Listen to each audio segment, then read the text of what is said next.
How to lose weight fast with diabetes. Full day of eating for metabolic reset. The science of the reset. Welcome back to Optimum Age.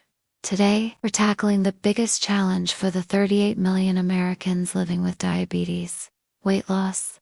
You've likely been told to eat less and move more.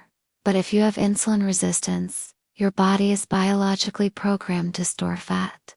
According to the Mayo Clinic, insulin resistance occurs when cells in your muscles, fat, and liver don't respond well to insulin, and can't easily take up glucose from your blood.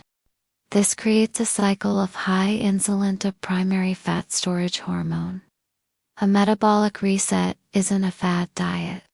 It's a strategic shift to lower insulin levels so your body can finally access its fat stores. We are following the American Diabetes Association 88 recommendations for precision nutrition, focusing on nutrient density and glycemic load. In this video, I'll walk you through a full day of eating designed to stabilize your glucose and kickstart your metabolism. Part 2: Morning Routine and the Logic of Fasting. Your day begins not with food, but with hydration.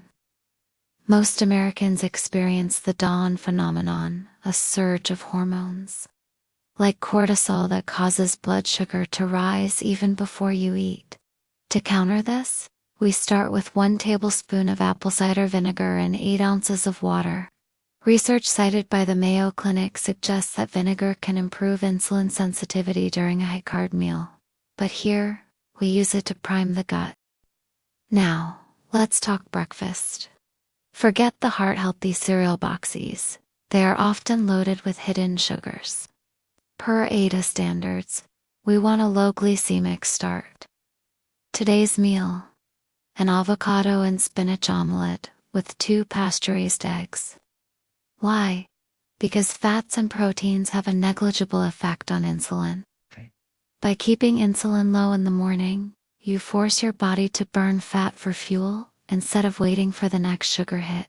This is the cornerstone of how to lose weight fast with diabetes. Part 3: The metabolic lunch and thermic effect. By 1 p.m., your metabolism is in high gear. For lunch, we focus on the thermic effect of food TEF. Protein requires more energy to digest than fats or carbs. Following the Mayo Clinic's Mediterranean-style approach, our lunch consists of a power bowl: grilled wild-caught salmon or organic tofu, served over a bed of arugula, cucumbers and bell peppers, topped with olive oil and lemon. Notice what's missing: refined grains. Even whole wheat bread can spike blood sugar as fast as a candy bar for someone with type 2 diabetes. We are replacing those carbs with high-fiber legumes or simply more greens. Fiber is your secret weapon.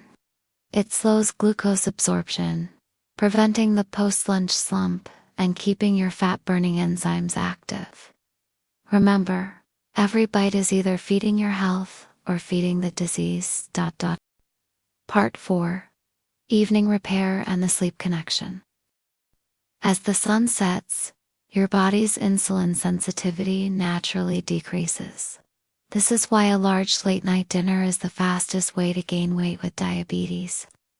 Our final meal is at 6:30 p.m., a roasted vegetable medley with lemon herb chicken or steamed lentils. We stop eating at least 3 hours before bed. According to the American Diabetes Association, sleep deprivation is a direct contributor to insulin resistance. When you don't sleep, your cortisol levels rise, signaling your liver to dump sugar into the bloodstream. This is the hidden reason many people fail to lose weight. By pairing an early-late dinner with 7 to 8 hours of quality sleep, you allow your body to enter a deep state of autophagy, where it repairs cells and burns visceral fat. This is the final step in your 24-hour metabolic reset. Subscribe to reverse insulin resistance and reclaim your health. Have questions? Comment below, read them.